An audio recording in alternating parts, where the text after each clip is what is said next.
Hello friends, இன்னைக்கு மகாநதி சீரியலில் நல்லா நடந்து ஷார்ட்டாக ரிவ்யூ பார்க்கலாம். பருத்தி மூட்டை குடோன்லேயே இருந்திருக்கலாம் அப்படின்னு சொல்லிட்டு ஒரு டைலாக் கேள்விப்பட்டிருக்கீங்களா? அதே மாதிரி கடைசியில் அங்கே சுற்றி இங்கே சுற்றி நம்ம விஜயும் காவேரியும் வந்து திரும்பி பழையபடி அவங்க வீட்டுக்கே வந்துட்டாங்க. இவங்க வீட்டை விட்டு போனதுக்கும் திரும்ப வீட்டுக்குள்ளே வந்ததுக்கும் இன்னும் பெருசாக அதாவது மீனிங் இருந்திருந்தா இன்னுமே வந்து கதை ரொம்ப நல்லா இருந்திருக்கும். சரி, ஓகே, ஒரு வழியாக வந்து தலைவனும் தலைவியும் அவங்க வீட்டுக்கு வந்துட்டாங்க.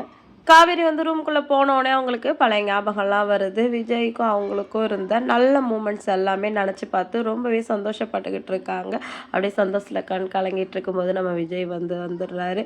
என்னங்க, நான் கிளம்புனதுலேருந்து ரூம் வந்து பெருசாக சேஞ்ச் பண்ண மாதிரி தெரியலையே, 2-3 ஃபோட்டோ வந்து ஆட் பண்ணியிருக்கீங்க அப்படின்னு சொன்னோம். ஆமாம், நீ தான் என் கூட இல்லை, உன் ஃபோட்டோஸ் அது என் கூட இருக்கட்டும் தான் எக்ஸ்ட்ராவாக மாட்டியாச்சு அப்படி சொல்லிட்டு விஜய் ரொம்ப ஃபீல் பண்ணி பேசிகிட்டு இருக்காரு. இந்த ரூமுக்கே வந்து ஒரு உயிர் வந்த மாதிரி இருக்குது அப்படின்னு சொல்லிட்டு காவேரி விஜய் சந்தோஷமாக பேசிகிட்டு இருக்காங்க.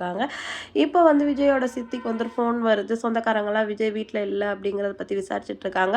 அதெல்லாம் ஒன்றும் இல்லை, விஜய் வீட்டில் தான் இருக்கான், காவேரி விஜய் சந்தோஷமாக தான் இருக்காங்க அப்படின்னு சொல்லிட்டு அவங்க சொந்தக்காரங்களுக்கு விளக்கு கொடுத்துட்ருக்காங்க. பாட்டி என்ன ஏதுன்னு விசாரிக்கவும் அவங்க எல்லாமே சொல்கிறாங்க. பாத்தியா, சொந்தக்காரங்களுக்கு வந்து எந்த அளவுக்கு தெரிஞ்சிருக்கு அப்படின்னு சொல்லிட்டு இவங்க வாய் அடைக்கிறதுக்கு எதாவது பண்ணணும். இப்போ காவேரிக்கு 5 மாதம் ஆயிடுச்சு இல்லை, அவளுக்கு வந்து 5 மாதம் சீர் பண்ணலாம் அப்படின்னு சொல்லிட்டு பாட்டி சொல்கிறாங்க.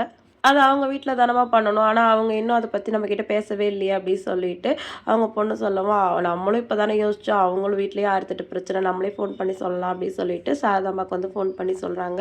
இந்த மாதிரி 5 மாதம் சீர் பண்ணணும், நாளைக்கே நாள் நல்லா இருக்கு பண்ணிடலான்ட்டு, ஏற்பாடெல்லாம் பண்ண வேணாமா அப்படின்னு சொல்லிட்டு சாரதாம்மா கேட்கும். அதெல்லாம் நாங்கள் பார்த்துக்குறோம், நீங்கள் வந்துடுங்க அப்படின்னு சொல்கிறாங்க. சாரதாம்மாவும் சரிம்மா, நாங்களும் வந்து வீட்டில் இருக்க பிரச்சனைகள் இதை பற்றிலாம் யோசிக்காமல் விட்டுட்டோம், நாளைக்கு வந்துடுறோம் அப்படின்னு சொல்கிறாங்க. அவங்க மனசில் 1000 ஓடிக்கிட்டு இருக்குது. என்னடா அது வெறும் கையோட எப்படி போகிறது, நாளைக்கு போய் நம்ம பங்குக்கு சீர் செய்யணுமே அப்படின்னு சொல்லிட்டு சாரதாம்மா வந்து ஒரே யோசனையில் இருக்காங்க. இப்போ காவேரியும் விஜயும் வந்து மாடியிலேருந்து இறங்கி வராங்க. இறங்கி வந்துட்டு ஏற்பாடெல்லாம் பார்த்துட்டு பயங்கரமாக வந்து சர்ப்ரைஸ் ஆயிடுறாங்க. காவேரி விஜய் இவங்க 2 பேருக்குமே தெரியாமல் வந்து தாத்தா பாட்டி அவங்க ஃபேமிலி எல்லாமே சேர்ந்து இப்படி ஒரு சர்ப்ரைஸ் வந்து ஏற்பாடு பண்ணியிருக்காங்க. நாளைக்கு வந்து காவேரியோட ஃபங்க்ஷன் வந்து எப்படி நடக்குது, சந்தோஷமாக நடக்குதா, இதில் ஏதாவது பிரச்சனை வருதா அப்படின்னு சொல்லிட்டு வெயிட் பண்ணி பார்க்கலாம். விஜயும் காவேரி வீட்டுக்கு வந்தது ரொம்ப சந்தோஷம்தான். ஆனாலும் வந்து கண்டிப்பாக வந்து இங்கே ஏதாவது ஒரு பிரச்சனையை வந்து அவங்க ஃபேஸ் பண்ண வேண்டியிருக்கும். அதெல்லாம் காவேரி எப்படி வந்து சமாளிக்கிறாங்க அப்படின்னு சொல்லிட்டு வெயிட் பண்ணி பார்க்கலாம். வீடியோ பிடிச்சா லைக் பண்ணிக்கோங்க. அடுத்த ஒரு சூப்பரான வீடியோவில் நான் உங்களை மீட் பண்ணுறேன். Tata, by.